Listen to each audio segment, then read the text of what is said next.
Shalom, Bapak Ibu Saudara yang terkasih.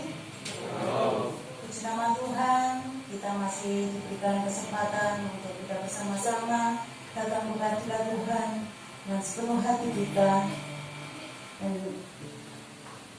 saya rindu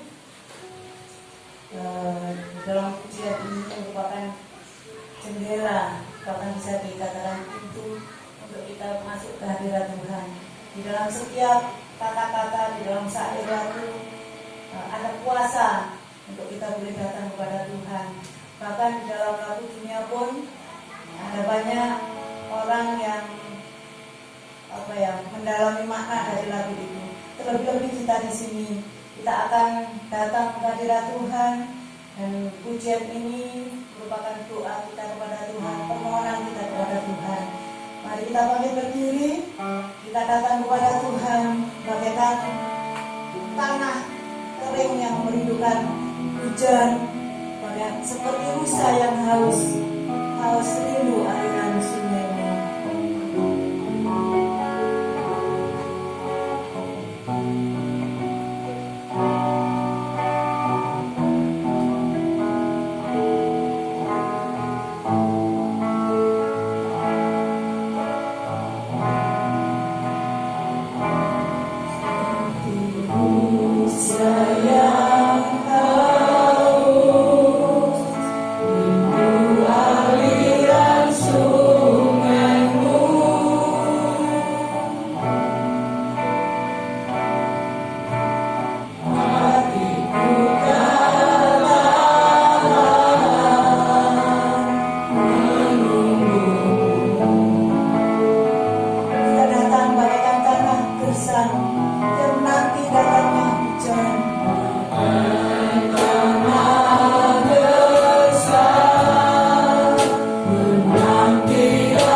memberkati kita.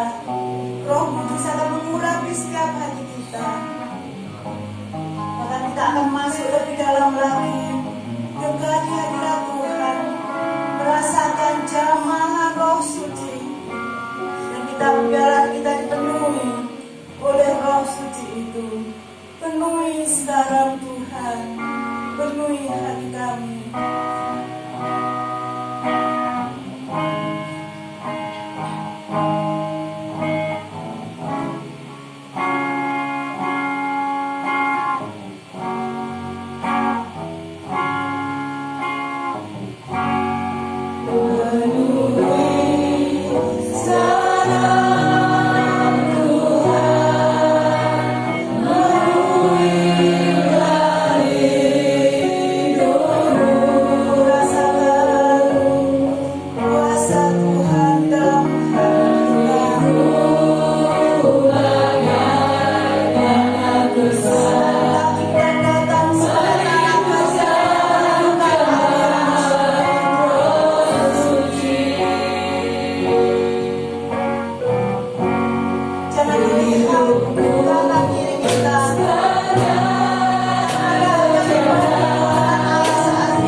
setiap pribadi, lepas pribadi saat ini Bapa. Kami bersyukur pada pagi hari ini ya Tuhan. Kami memperoleh berkat sukacita yang daripada Engkau. Bahkan kami berkemenangan oleh karena Engkau ya Tuhan. Terima kasih Bapa di dalam surga. Saat ini Tuhan, kami berdoa membawa saudara-saudara kami yang ada dalam perjalanan. Kiranya Tuhan Engkau hantar sampai tempat ini dengan tidak kurang suatu apapun. Dan kami boleh menyembah-Mu bersama-sama di tempat ini ya Tuhan. Dan saat ini Bapa, kami bersatu hati, kami berdoa untuk saudara-saudara kami yang kami kasihi, yang mengalami kelemahan tubuh, sakit penyakit. Bapa di dalam surga, di dalam nama Tuhan Yesus, kiranya kuasa-Mu sanggup menjamah dan menyembuhkannya ya Tuhan. Terlebih Bapa, kami membawa saudara-saudara kami yang mulai lemah imannya Tuhan. Di dalam nama-Mu ya Bapa, Engkau lawat mereka, dan mereka boleh mempunyai kerinduan untuk bersama-sama bersekutu di tempat ini, memuji, mengagungkan nama-Mu ya Tuhan. Terima kasih Bapa di dalam surga. Saat ini Tuhan, kami mau serahkan yang mengambil bagian pelayanan di dalam ibadah pagi hari ini ya Tuhan. Kiranya Engkau memberkati kami semua, memberkati tim musik, memberkati WL, singer dan semuanya Tuhan. Terlebih memberkati hamba-Mu yang akan menyampaikan firman-Mu ya Tuhan. Biarlah melalui puji-pujian yang akan kami naikkan Tuhan, kiranya Engkau bertata di atas pujian kami, memberkati kami melalui puji-pujian, melalui doa-doa yang kami naikkan bagi-Mu, melalui firman-Mu ya Tuhan. Dan biarlah jamaah Roh Kudus-Mu ya Tuhan sanggup untuk kami melakukan firman-Mu di dalam kehidupan kami. Terima kasih Bapa. Saat ini kami akan memulai ibadah kami hanya di dalam nama Tuhan Yesus Kristus. Haleluya. Amin. Masih kuat berdiri saudara? Saya yakin bahwa di dalam dunia ini tidak ada pribadi yang lebih setia selain daripada Tuhan kita Yesus Kristus. Dan kita akan angkat pujian. Ada satu sobatku yang setia, dia tidak pernah meninggalkan kita.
Tuhan menetapkan langkah-langkah orang.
kita lakukan, kita tetap setia kepada Tuhan. Allah itu baik, sungguh baik bagi kita.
Kita menyerahkan seluruh kehidupan kita, dan di saat firman-Nya ditaburkan, kita mempunyai kemenangan.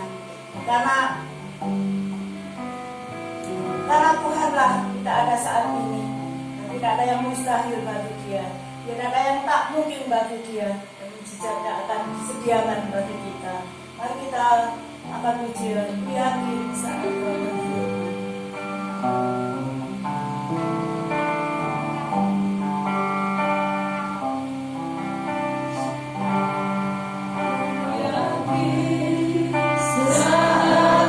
berfirman.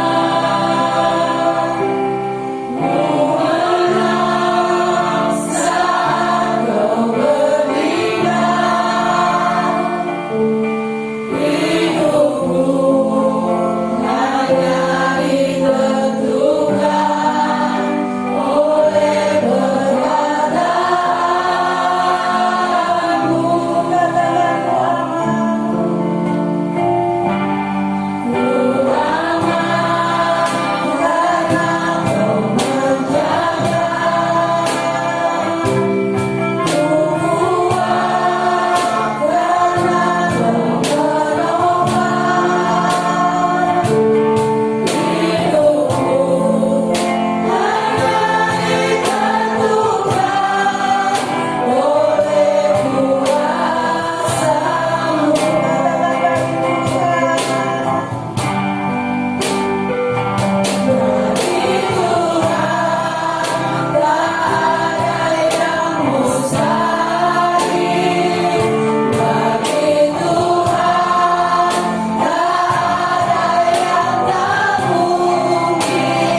kerajaan surga. Kami sangat bersyukur kepadamu untuk hari yang indah, hari yang baru, Engkau ada bersama dengan kami. Kami bersyukur karena Engkau hadir di tengah-tengah kami. Dan saat ini Tuhan, kami mau menjadi anak-anak-Mu yang hidup dekat dengan Engkau, berjalan bersama dengan Engkau dalam kehidupan kami, sehingga nama-Mu dipermuliakan. Tuhan, urapi hamba-Mu. Biarlah Engkau sendiri yang berbicara di tengah-tengah kami, bersabda kepada setiap pribadi kami, sehingga setiap kami diubahkan, dibarui dan diberkati oleh firman-Mu. Di dalam nama Tuhan kami Yesus Kristus, kami berdoa dan ucap syukur. Amin. Silakan duduk saudara. Puji nama Tuhan.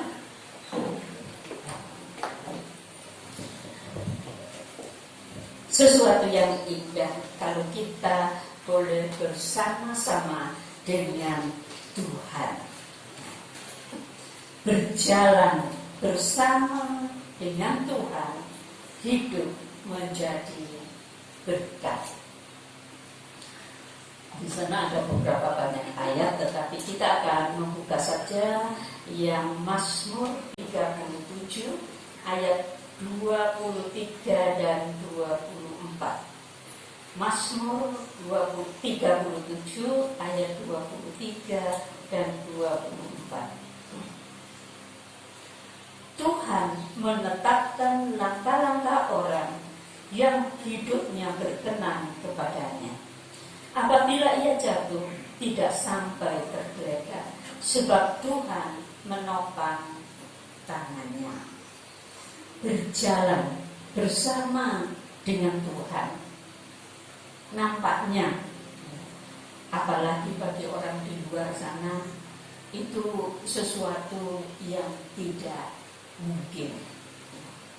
Berjalan bersama dengan Tuhan, menurut tanggapan banyak orang itu hanya sebuah halusinasi atau satu anggapan dari pikiran perasaan kita sendiri. Tetapi anak-anak Tuhan percaya bahwa kita berjalan bersama dengan Tuhan. Berjalan bersama dengan Tuhan bukan hanya suatu pengetahuan Alkitab bahwa kita bisa berjalan bersama Tuhan. Tetapi apa itu berjalan bersama Tuhan, saudara? Berjalan bersama Tuhan merupakan sebuah pengalaman hidup. Amin. Berjalan bersama Tuhan adalah pengalaman hidup, dan pengalaman hidup yang nyata yang seharusnya dimiliki oleh setiap anak Tuhan. Mari kita akan melihat bahwa berjalan bersama Tuhan adalah satu kehidupan yang mengalami perubahan terus-menerus. Perubahan terus-menerus. Kolose 3 ayat yang ke-10. Silakan seorang membacakan.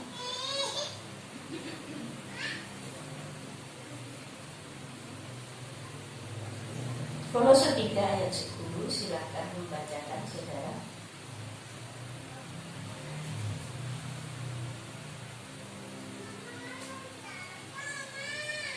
Kolose 3 ayat 10.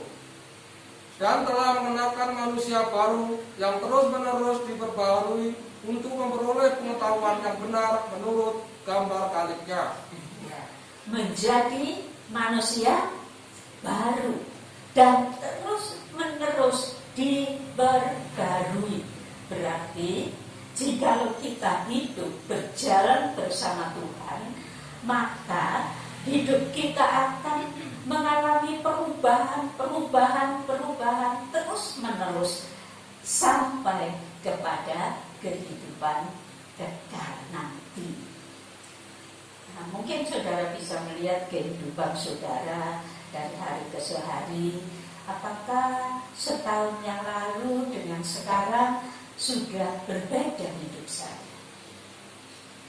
Kalau setahun yang lalu saya suka marah-marah, suka marah-marah di rumah, apakah tahun ini saya sudah berubah? Kalau tahun yang lalu saya suka sakit hati terhadap saudara-saudara seiman, apakah tahun ini hati saya penuh dengan pengampunan? Saudara, sebenarnya kalau kita berjalan bersama dengan Tuhan, hidup kita akan mengalami perubahan terus-menerus. Bukan perubahan yang negatif, tetapi perubahan yang positif. Perubahan yang positif, saudara. Tidak ada seorang manusia yang mengenal Allah, lalu dia menjadi sempurna. Kita semua adalah manusia berdosa, penuh dengan segala kelemahan, penuh dengan berbagai hal. Tetapi bukan berarti kalau kita sudah bertobat dan menerima Tuhan dalam hidup kita, kita terus hidup di dalam kelemahan kita. Dan kita mengatakan, saya itu memang seperti itu. Tidak, saudara. Alkitab mengajarkan bahwa firman Tuhan diberikan kepada kita untuk salah satunya memperbaiki yang rusak, mengajarkan jalan kebenaran. Jadi, kalau kita benar-benar menjadi pengikut Tuhan, hidup kita itu dibarui terus-menerus. Menjadi lebih baik. Tetapi tidak berarti saudara bangga bahwa saya sudah sempurna, saya sudah sangat baik. Tidak seperti itu, saudara. Tetapi sekali lagi, mari kita lihat hidup kita dari dahulu sampai sekarang. Apakah kita tidak mengalami perubahan dalam sikap, dalam kata-kata kita, dalam tingkah laku kita? Apakah kita masih tetap sama? Kalau masih tetap sama, ada dua kemungkinan, saudara. Yang pertama, mungkin saudara belum sungguh-sungguh bertobat dan menjadi manusia yang baru, dibarui. Telah datang kepada Yesus dan berkata, Tuhan, ampuni segala dosa, ampuni hidupku yang berdosa kepadamu, sucikan hidupku dengan darah. Mungkin saudara belum melakukan hal tersebut, karena itu saudara belum menjadi manusia baru. Tuhan tidak akan menolak siapapun yang bertobat, datang mohon keampunan, karena Tuhan merindukan setiap orang akan datang dan diampuni olehnya. Amin. Yang kedua, mungkin saudara sudah pernah bertobat, menerima Tuhan di dalam hati saudara, tetapi hidup saudara, jalan-jalan saudara, langkah-langkah yang saudara tempuh di dalam kehidupan sehari-hari tidak bersama dengan Tuhan. Saudara berjalan dalam kekuatan sendiri. Oleh karena itu, kalau kita tidak berjalan bersama Tuhan, kalau kita berjalan hanya dengan kekuatan kita sendiri, tidak mungkin kita berubah. Tidak mungkin kita dibarui dari sehari ke sehari. Tidak mungkin kehidupan kita diubah. Tidak mungkin kelemahan kita diubah menjadi satu kekuatan di dalam kehidupan ini. Karena itu sangat penting berjalan bersama dengan Tuhan. Makin hari makin kuat dan makin menjadi berkat. Mari kita katakan kalimat yang terakhir. Kita katakan bersama-sama, makin hari makin kuat, makin menjadi berkat. 1, 2, 3. Makin hari makin kuat, makin menjadi berkat. Amin.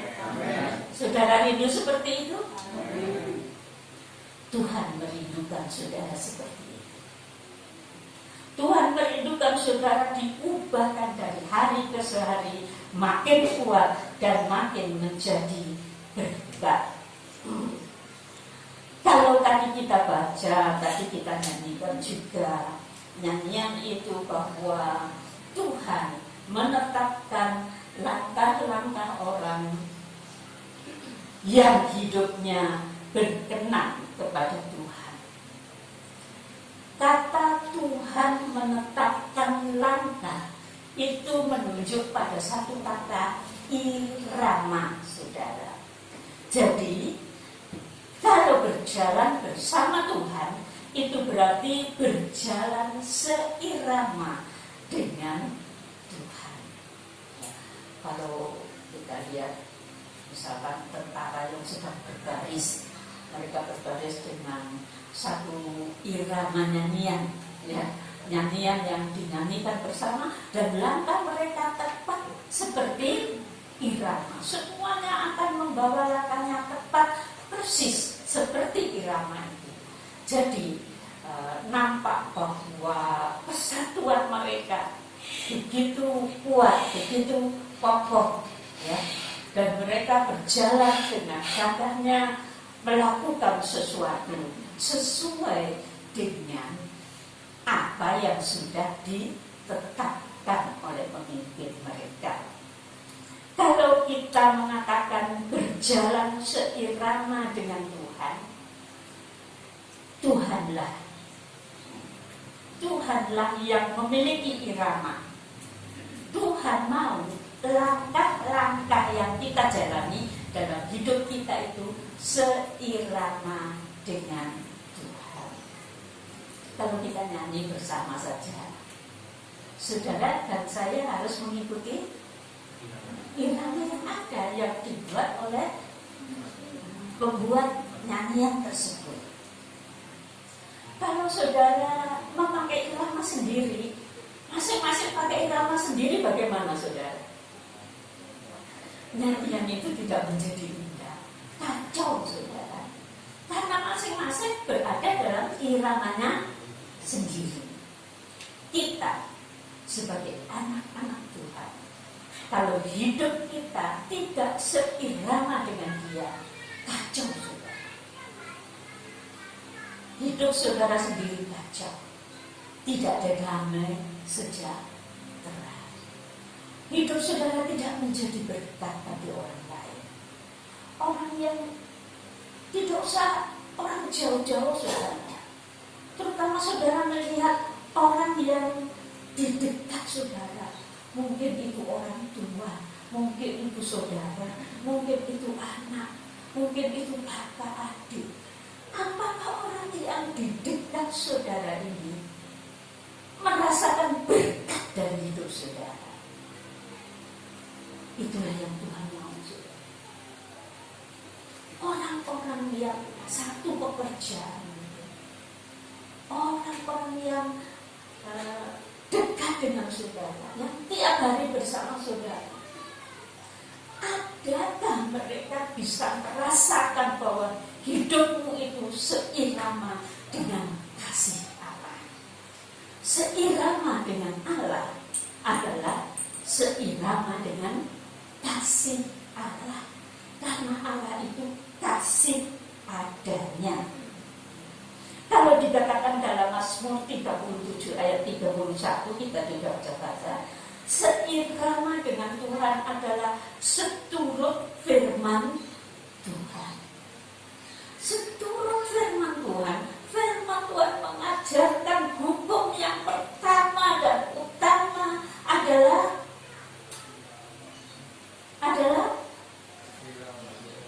kasihlah Tuhan Allahmu dengan segenap hatimu, segenap jiwamu, segenap akal budimu.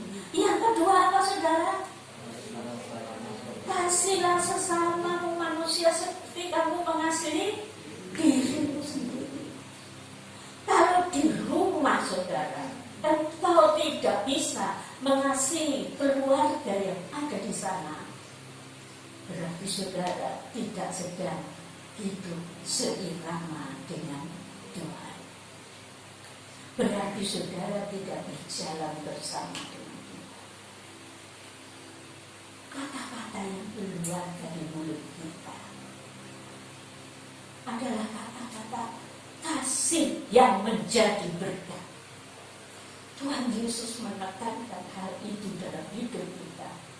Kalau engkau orang yang sudah dibaharui, kalau engkau sudah menjadi anak-anak Tuhan, apalagi kalau engkau berani masuk di dalam pelayanan dalam gereja, hidupmu di tengah keluarga adalah hidup yang mengasihi siapapun yang ada di sekeliling saudara.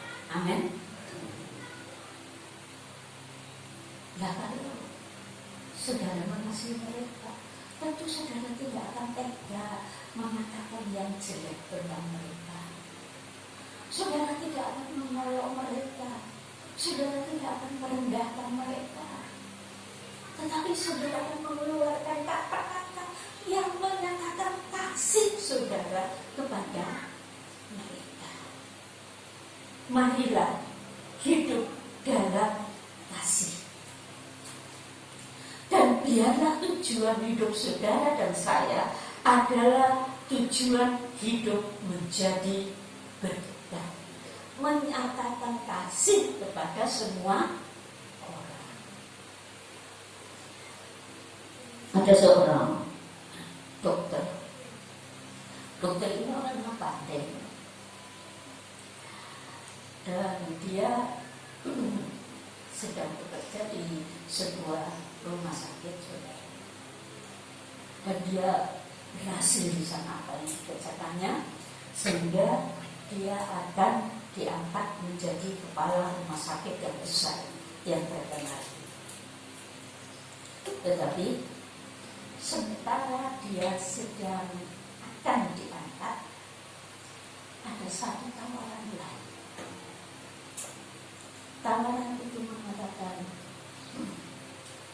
tawaran itu adalah dari sebuah yayasan yang menyebut dirinya Yayasan Kasih. Nah, ketua yayasan satu saat mengajak dia naik mobil bersama. Waktu naik mobil bersama saudara di suatu jalan, ketua yayasan ini turun, menghentikan kendaraannya, turun dari kendaraan. Dia perhatikan orang ini. Dokter ini memperhatikan orang ini, apa yang dilakukannya. Dia pergi kepada seorang ibu pengemis yang memang benar-benar cacat dan kelihatan sakit. Dia adalah orang yang berpakaian najis, orang yang kita katakan kaya dan lain sebagainya. Tapi waktu dia datang kepada pengemis itu, dia merangkul pengemis wanita tua yang cacat itu. Dia menangis dan dia memberikan sesuatu kepada wanita. Lalu dokter ini menjadi katakan terkesima, saudara. Dia melihat kok seperti itu ya. Sudah, sekarang saya tetapkan katanya, saya keluar dari rumah sakit yang besar itu, tidak mau menjadi kepala rumah sakit, saya mau masuk di yayasan. Dia memang dokter, tapi dia juga punya perusahaan yang dia kelola di dalam kehidupan. Lalu dia berkata kepada ketua yayasan ini, saya mau masuk di dalam yayasan. Apa yang mereka lakukan, saudara? Dia bilang, kami pergi ke tempat-tempat gelandangan. Apalagi di Jakarta sana banyak orang rumahnya itu di bawah kolong jembatan, mereka melahirkan di sana, mereka hidup di sana dan lain sebagainya. Dokter itu bersama yayasan ini pergi kepada mereka, kepada para gelandangan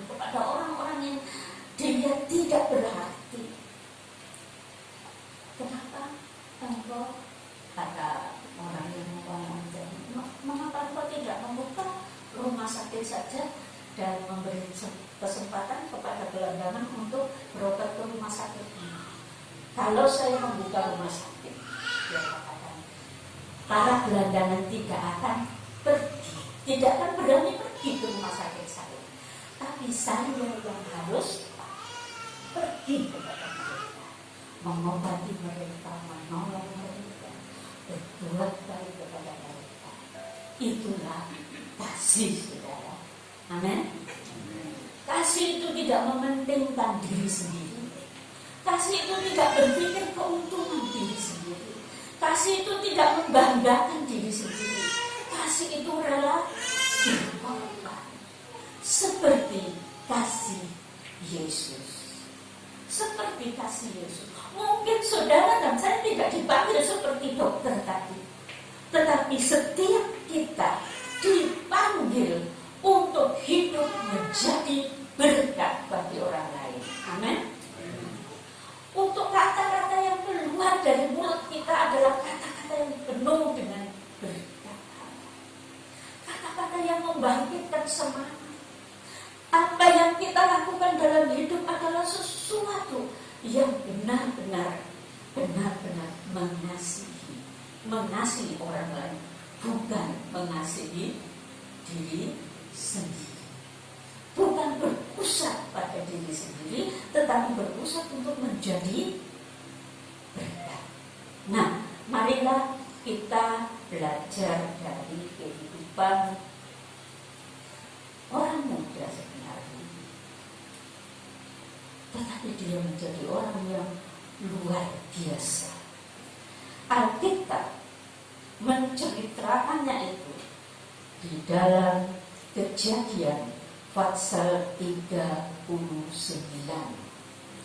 Jadi kita akan belajar dari siapa, saudara? Dari Yusuf.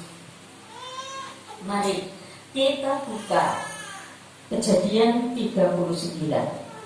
Mulai ayat 1 sampai 4 saya akan bacakan. Adapun Yusuf telah dibawa ke Mesir, dan Potifar, seorang Mesir, pegawai istana Firaun, kepala pengawal raja, membeli dia dari tangan orang Ismail yang telah membawa dia ke situ. Tetapi Tuhan menyertai Yusuf, sehingga ia menjadi seorang yang selalu berhasil dalam pekerjaannya. Maka tinggallah ia di rumah tuannya orang Mesir itu. Setelah dilihat oleh tuannya bahwa Yusuf disertai Tuhan, dan bahwa Tuhan membuat berhasil segala sesuatu yang dikerjakannya, maka Yusuf mendapat kasih tuannya, dan ia boleh melayani dia. Kepada Yusuf diberikan kuasa atas rumahnya, dan segala miliknya diserahkannya pada kekuasaan Yusuf. Siapa Yusuf, saudara? Dia adalah anak Yakub. Dia adalah yang menurunkan dua suku di tengah bangsa Israel. Pada waktu itu Yusuf sebenarnya masih usia muda sekali. Ia masih usia 17 tahun. Tetapi karena dia berjalan bersama Tuhan, maka Tuhan membimbingnya. Tuhan membimbingnya di dalam kehidupannya. Kalau saudara membaca itu, jangan hanya dipikir segala yang dikerjakannya berhasil. Semua yang dikerjakannya berhasil. Jangan itu dulu, saudara. Lihat dulu keadaannya. Yusuf sebenarnya adalah seorang anak kesayangan dari orang tuanya, yang menyebabkan ke-10 kakaknya menjadi iri hati kepada dia.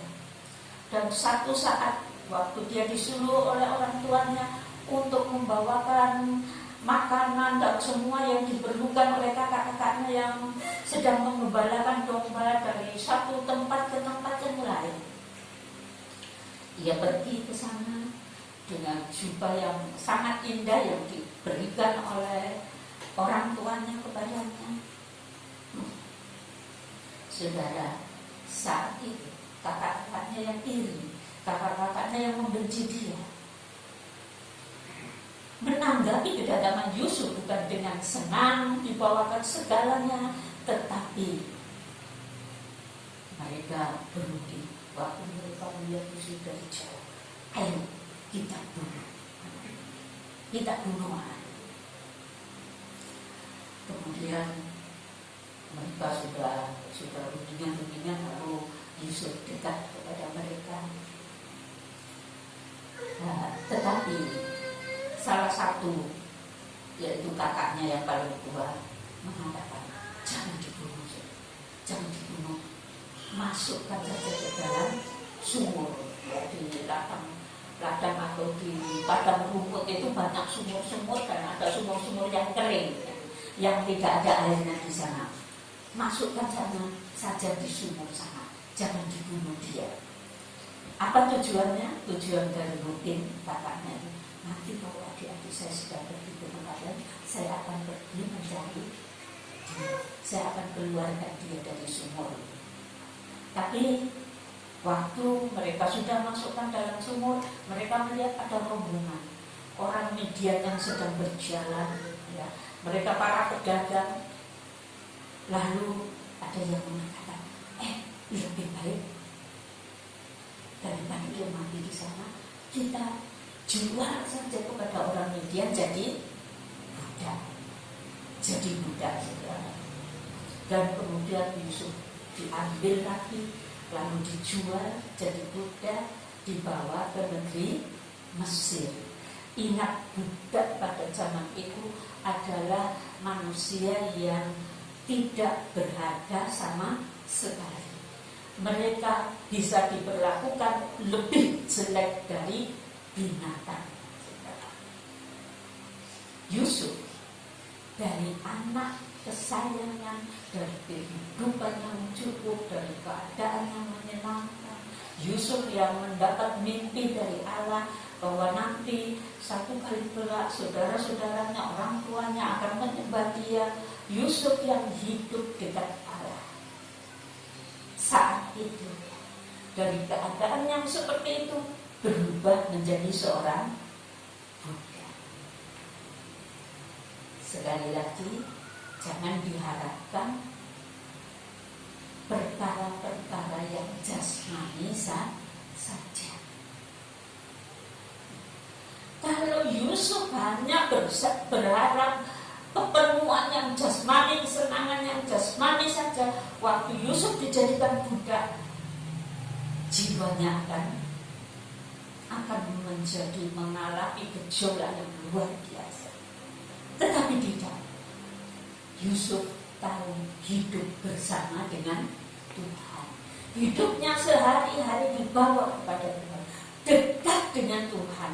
Dan waktu mengalami satu perubahan yang sangat drastis dalam hidupnya, ia tidak menjadi kecewa, ia tidak menjadi putus asa, dia tidak menjadi pribadi yang jadi tidak baik dan lain sebagainya, tetapi ia tetap bersyukur kepada Tuhan.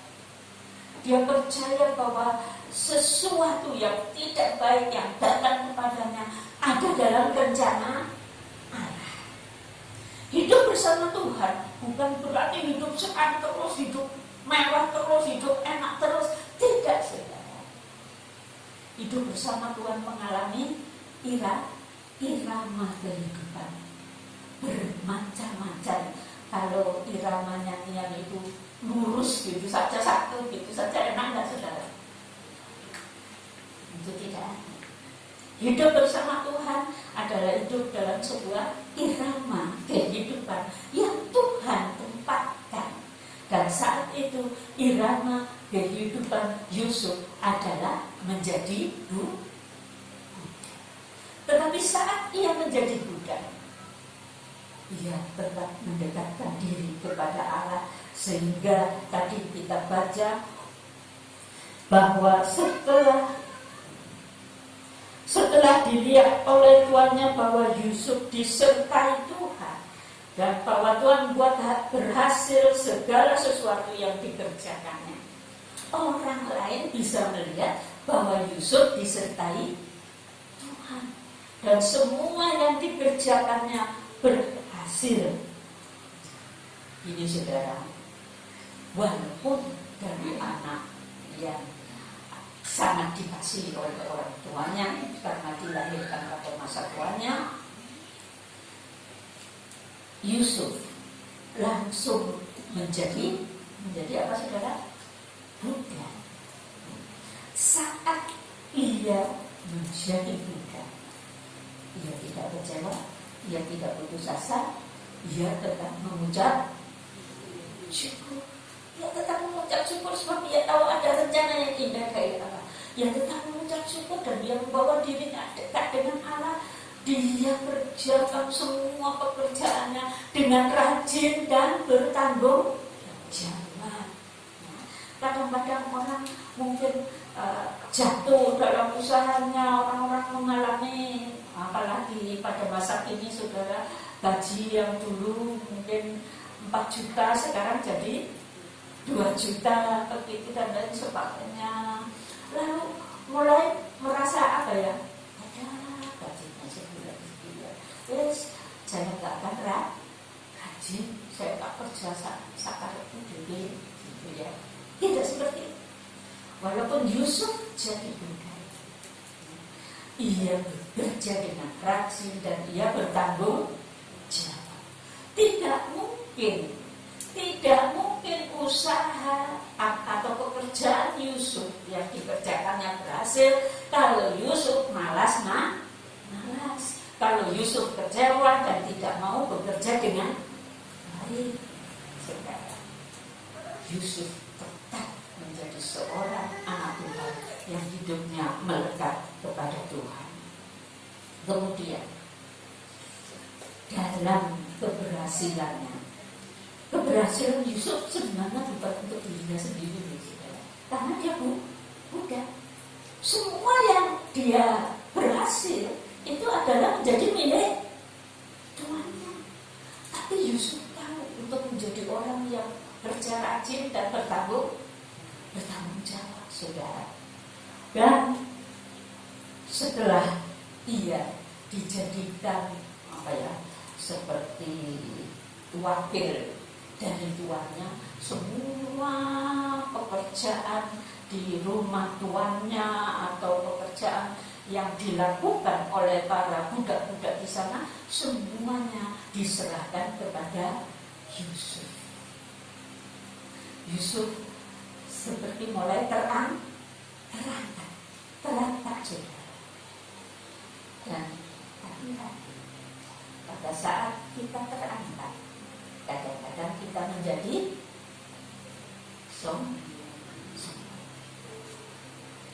hilangkan kesombongan. Saat Yusuf mulai terangkat, iblis tidak tinggal diam. Dia berusaha melakukan sesuatu. Istri Potifar juga bukan wanita tua, saudara. Istri dari kepala pengawal raja, tentu dia wanita yang cantik, wanita yang terhormat dan lain sebagainya. Tetapi wanita ini waktu melihat, memperhatikan Yusuf, di dalam ayat yang ke-7 dikatakan, adapun Yusuf itu manis, apa saudara? Adapun Yusuf itu manis sikapnya dan elok parasnya. Dia masih muda, ya. Dia waktu itu mungkin masih di bawahnya Andres, ya. Masih usia sedikit, paling tidak sebesar Andres gitu, ya. Ganteng kayak Andres, ya. Tapi yang lebih membuat dia menarik adalah manis sikapnya. Manis sikapnya. Tetapi puasa ke-8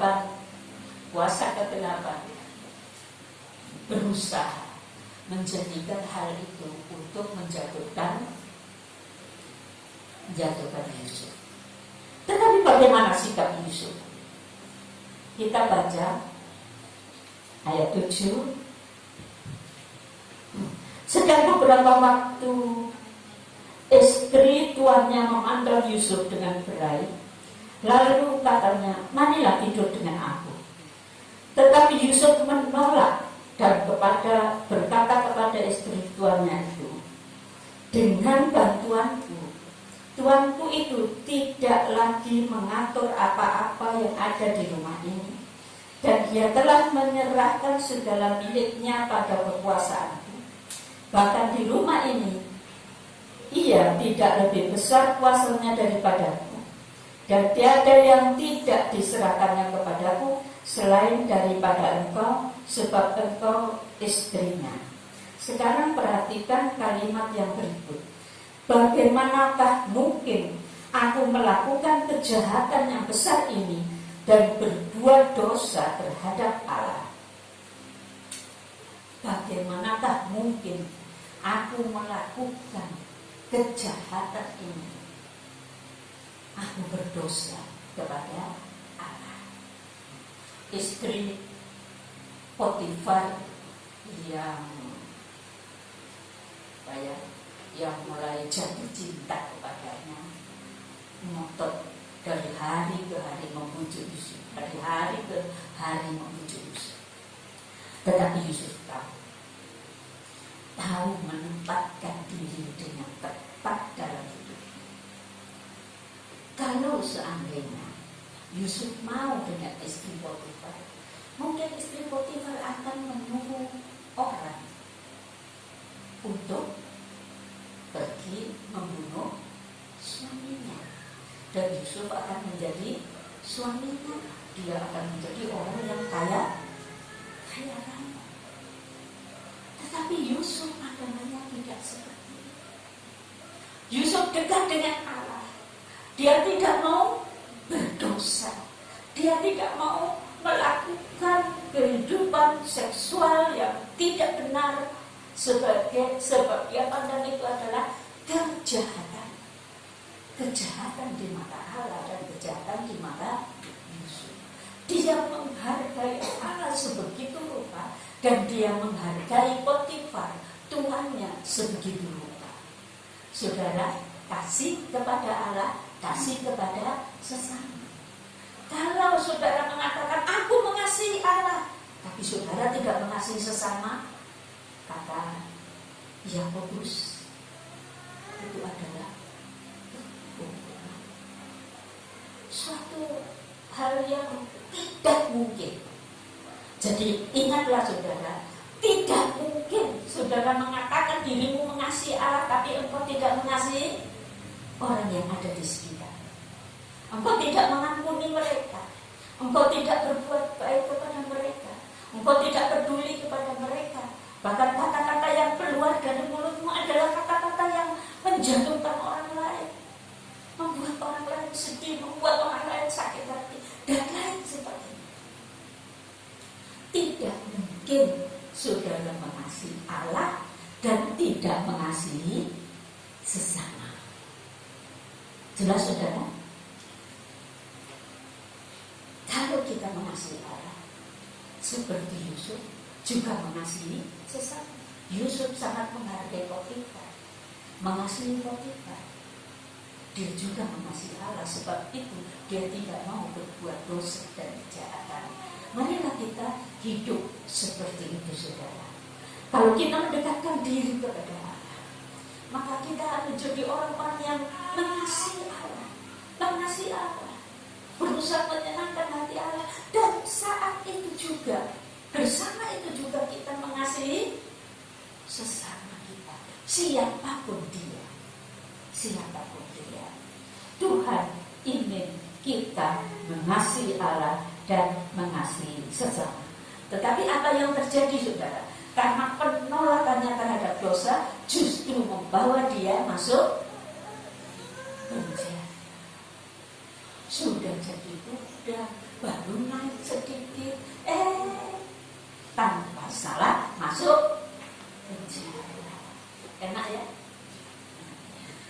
bertanya, kok Tuhan itu punya rencana kok aneh ya?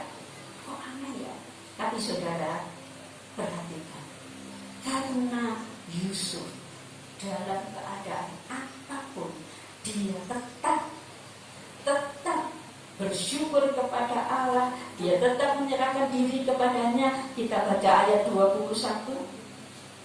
Tetapi Tuhan menyertai Yusuf dan melimpahkan kasih setianya kepadanya dan membuat Yusuf kesayangan bagi kepala penjara.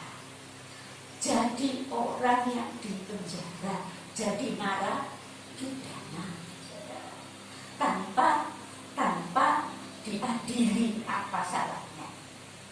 Tetapi di sana Yusuf berjalan bersama dengan Allah, sehingga apa saudara?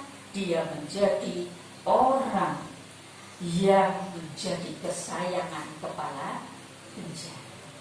Dia diberi kebebasan untuk bersama-sama dengan narapidana yang lain, untuk menasihati mereka, untuk mengingatkan mereka, untuk menolong mereka, untuk membawa mereka percaya kepada Tuhan. Dan penjara itulah jalan Allah untuk mengangkat Yusuf sangat tinggi. Sebab di dalam penjara itulah ada 2 orang pegawai raja Fir'aun yang dimasukkan penjara. Mereka bermimpi, sama-sama bermimpi. Lalu dengan kasih Tuhan, anugerah Tuhan kepada Yusuf, Yusuf dapat mengartikan mimpi.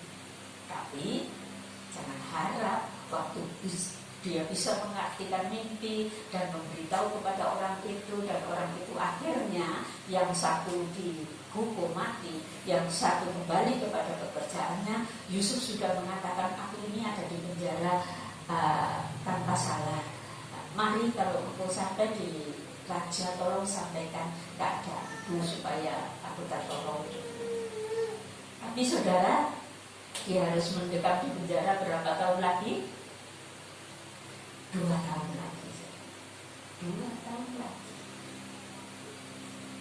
Sampai satu saat Tuhan memberi mimpi kepada Fir'aun, dan tidak ada orang yang bisa mengartikan. Baru orang ini itu Yusuf di penjara sana, lalu disampaikan kepada raja, dan akhirnya Yusuf dipanggil. Yusuf mengartikan mimpi, dan akhirnya Yusuf diangkat menjadi raja kedua di negeri Mesir.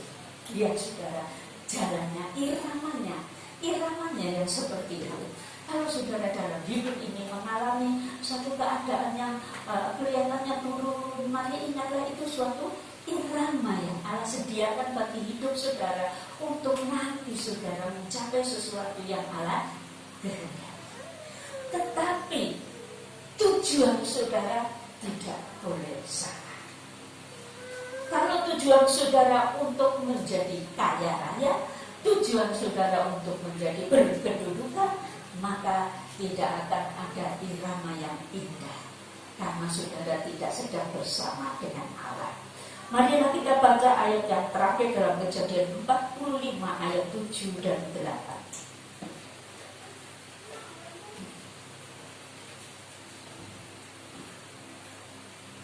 Inilah yang dikatakan Yusuf kepada saudara-saudaranya pada waktu mereka pergi ke Mesir. Akulah Yusuf, saudaramu yang kamu jual ke Mesir. Tetapi sekarang janganlah bersusah hati dan janganlah menyesali karena kamu menjual aku ke sini, sebab untuk memelihara kehidupanlah Allah menyuruh aku mendahului kamu. Karena telah 2 tahun ada kelaparan di dalam negeri ini, dan selama 5 tahun lagi orang tidak akan membajak atau menuai. Ya, ayat yang ke-7. Maka Allah telah menyuruh aku mendahului kamu untuk menjamin kelanjutan keturunanmu di bumi ini, dan untuk memelihara hidupmu sehingga sebagian besar daripadamu jelas Yusuf menyatakan tangan Allah lah, irama dari Allah lah yang sedang bekerja dalam hidup.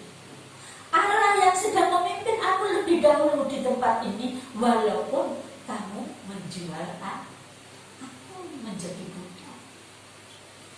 Untuk apa dia menjadi raja kedua di negeri Mesir? Untuk apa rencana Tuhan? Untuk memelihara kehidupan keluarga Yusuf yang akhirnya menjadi satu bangsa.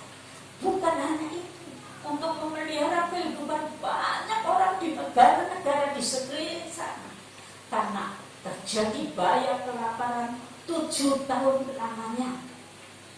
Dan pada saat itu, dengan hikmat Allah, Yusuf telah mengumpulkan semua hasil-hasil yang subur selama 7 tahun yang lalu, dikumpulkan semua sehingga bisa cukup bukan hanya untuk orang-orang Mesir, tetapi untuk bangsa-bangsa di sekeliling, termasuk keluarga dari Yakub.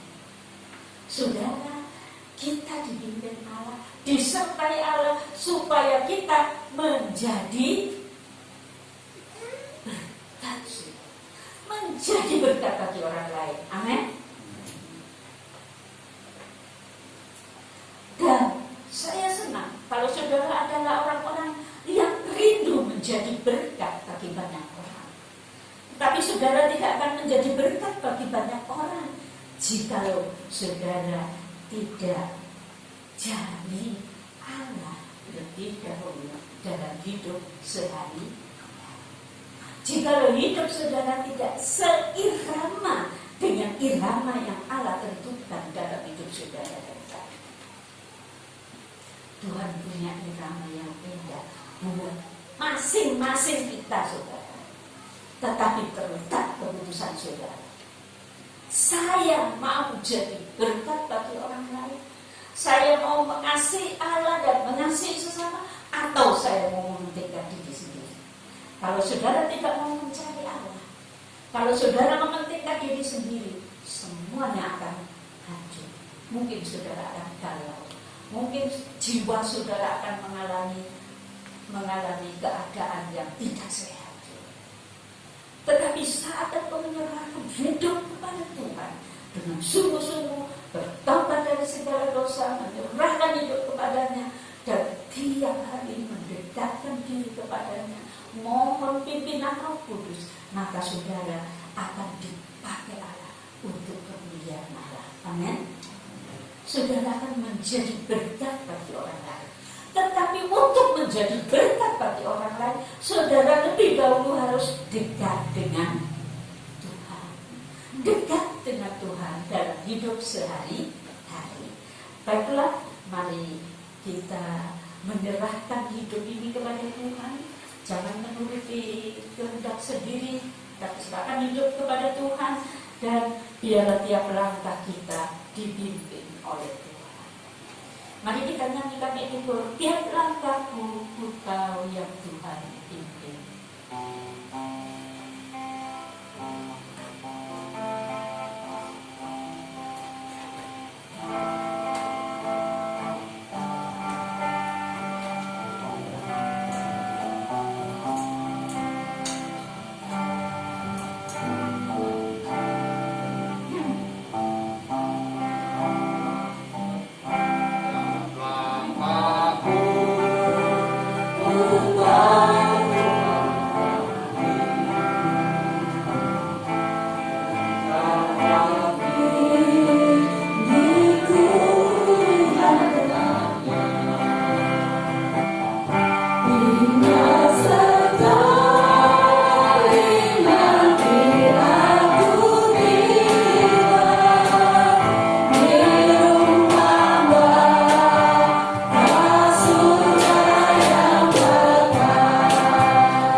jagalah dan tetapkan hati saudara untuk tiap langkah engkau yang Tuhan.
Dia punya irama yang indah bagi hidupmu, saudara. Dia menyediakan segala yang indah bagi hidupmu. Tetapi berikan hidupmu kepadanya saat ini. Katakan kepada Tuhan bahwa saya akan mencari Engkau lebih dulu dalam hidupku. Saya akan mencari Engkau lebih dahulu. Saya akan mengutamakan datang ke rumah. Saya akan menyembahmu, baik di dalam rumahmu, baik di kehidupanmu sehari-hari. Saudara, ambillah satu keputusan. Kalau hidup saudara dulu tidak menjadi berkat, kalau hidup saudara dulu tidak diubahkan dari hari ke hari, sekarang datang kepada-Nya. Memohon Allah menolong, memohon Dia mengampuni dirimu.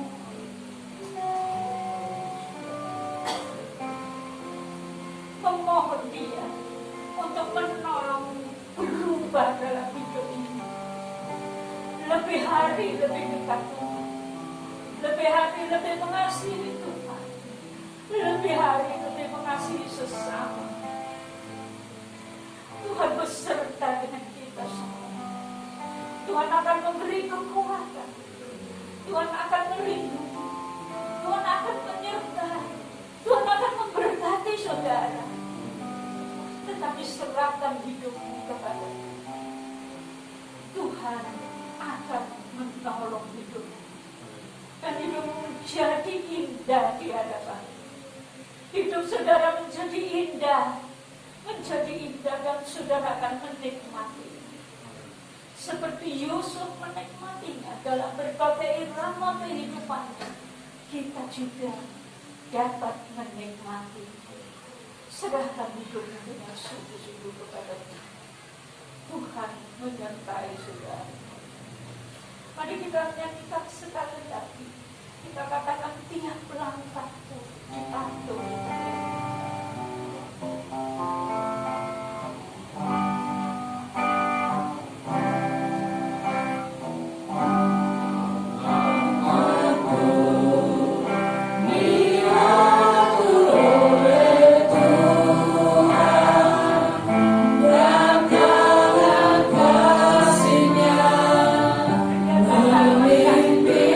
Memimpin saudara dan saya.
mencintai Kau dan kami mau mencintai bersama kami ya Bapa. Tolonglah Tuhan, perlindungan kami, Tuhan, jauhkan kehidupan kami yang lama ya Bapa, perbarui kehidupan kami yang baru, sehingga jalan kehidupan kami boleh berdampak, boleh menjadi berkat bagi lingkungan dimanapun kami berada Bapa. Terima kasih Tuhan, Kau sungguh baik dalam kehidupan kami. Bapa, kami juga berdoa untuk hamba-Mu yang telah menyampaikan sabda firman Tuhan. Pakailah hamba-Mu lebih hari, lebih ya dan amin Bapa. Berkati dalam pelayanannya, berkati dalam kehidupan hari lepas hari, dan berkati kami semua Bapa. Terima kasih Tuhan, di dalam nama Putra-Mu yang tunggal Tuhan kami Yesus Kristus, kami telah berdoa dan bersyukur. Haleluya. Amin. Kita akan berdoa buat Bapak dari saudara kita Eko Pak Lukas yang sedang sakit kakinya. Kita percaya bahwa tangan Tuhan berkuasa melakukan perkara yang ajaib. Juga kita berdoa untuk saudara-saudara kita yang lain yang mungkin sedang sakit, biarlah tangan Tuhan menyertai dan menyembuhkan mereka. Nanti Ibu Barja akan berdoa buat kita.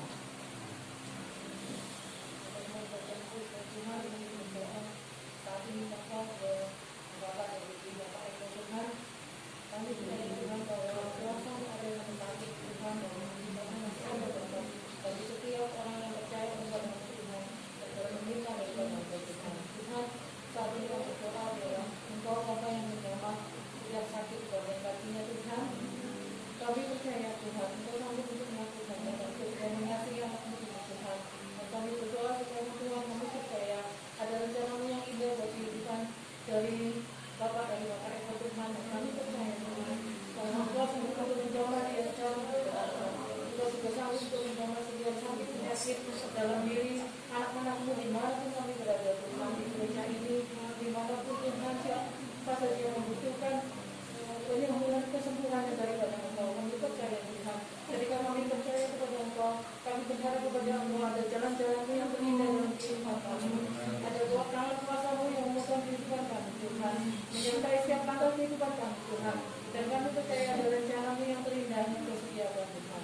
Kami berdoa Bapa, biarlah kuasa-Mu Tuhan saat ini juga Tuhan bekerja Bapa di antara setiap orang yang membutuhkan Engkau Bapa, setiap orang yang sakit Tuhan, di antara setiap jemaat-Mu yang ada di sini maupun yang ada di rumah Tuhan. Kami percaya Yesus Engkau sanggup melakukan nyawa hidup Tuhan, memberikan kuasa kesembuhan Tuhan. Terima kasih Tuhan, kami berdoa dan kami percaya Tuhan, kami harus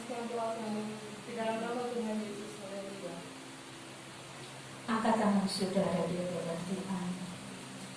Bapak Ibu Saudara yang kekasih, Tuhan ada di tengah kita. Saat ini, saudara, Tuhan sedang berbicara kepadamu, menunjukkan jalannya bagimu, menyatakan kemuliaan yang Dia sediakan dalam hidupmu. Jangan engkau menghancurkan dirimu dengan tidak menanggapi firman Tuhan. Jangan engkau merusak hidupmu dengan tidak mengikuti kehendak Tuhan. Berikan hatimu, berikan hidupmu kepadanya. Dia mau bersamamu, Dia mau memberkatimu, Dia mau jadikan hidupmu berkat bagi orang lain. Karena itu dengarlah suaranya, dengarlah suaranya dan lakukan kehendaknya. Itulah yang Tuhan mau. Dia sendiri berkata kepada kita semua, dengarlah suaranya, lakukan kehendaknya. Bapak Ibu Saudara semua, mari kita pulang bersama berkat dari Bapa Surgawi yang akan menyertai hidup kita. Marilah kita pulang bersama kasih karunia Tuhan kita Yesus Kristus. Kita membawa kasih karunia Tuhan kepada yang lain, menjadi berkat bagi yang lain. Dan mari kita pulang bersama dengan Roh Kudus. Roh Kudus yang akan memberi kekuatan kepada saudara. Roh Kudus yang akan menyertai. Roh Kudus yang akan mengurapi. Roh Kudus yang akan menolong saudara, supaya dari mulut kita semua keluar berkat Allah kepada orang lain. Roh Kudus yang akan bekerja melalui hidup kita. Marilah saudara sungguh serahkan hidupnya kepada-Nya. Dan biarlah kita pulang bersama dengan Roh Kudus dari hari ini sampai Maranatha, Tuhan datang yang kedua kali. Di dalam nama Tuhan Yesus, saudara yang percaya katakan amin. Silakan duduk saudara. Ada sedikit pengumuman untuk Jumat depan, karena ini sudah bulan Oktober. Saya mohon dan saya berharap semua pengurus gereja dan pembina, ya, jadi pengurus inti dan para pembina akan berkumpul pada hari Jumat depan tanggal 23 jam 6 seperti biasanya. Kita akan mulai membicarakan Natal karena Natal sudah dekat. Kebaktian kaum wanita, kaum pria, kaum muda, sekolah minggu dan kebaktian raya seperti saat ini berjalan seperti biasanya. Tuhan memberkati.